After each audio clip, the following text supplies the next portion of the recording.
and Brendan stood up here and complained that us students, people like Tim and me, are engaged in a discourse of censorship, that we want to silence them. I mean, funny, you don't seem very silenced. For a start, you're here.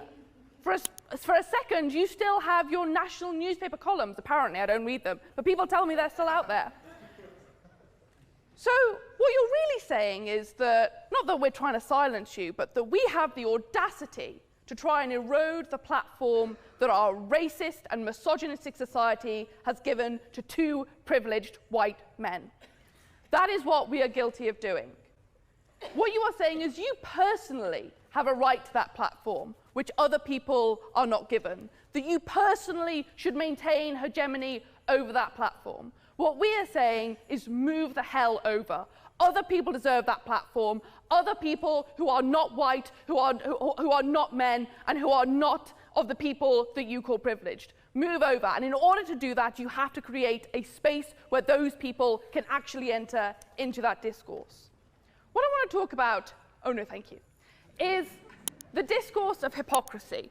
Because when they stand up here and say that they're engaged in free speech and they want free speech for everyone, they are actively denying the discourse of censorship that they are involved in.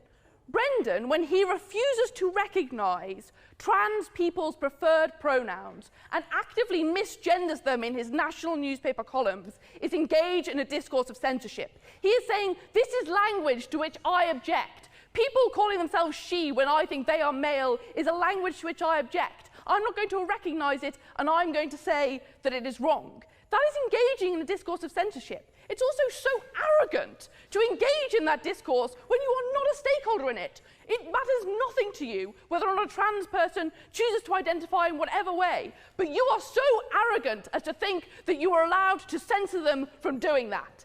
Utterly repulsive. No, thank you. I'm coming to you, don't worry. I'll take you now. No? No PR1? Well, yes, Go indeed. for it. Yeah, you said at the beginning that you didn't read our columns, and it's absolutely evident from what you've said this evening that you don't. Okay. So,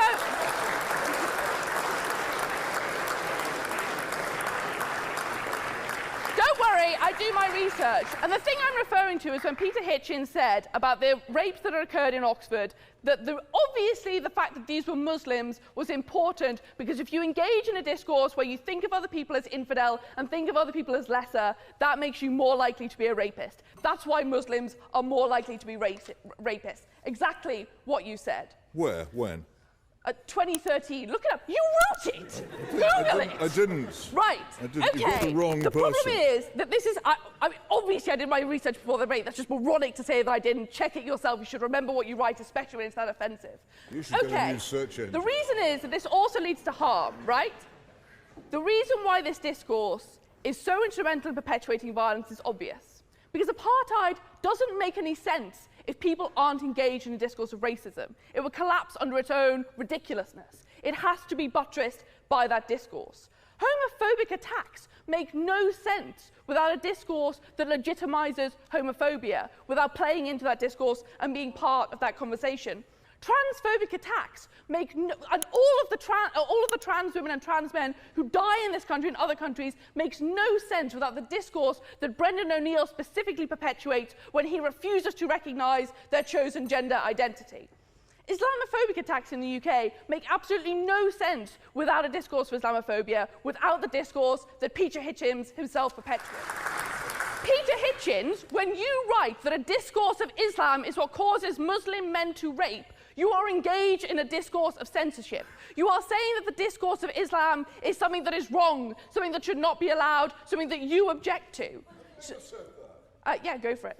Is it not true that to have a different opinion isn't the same as telling other people that they shouldn't have or they can't have that opinion?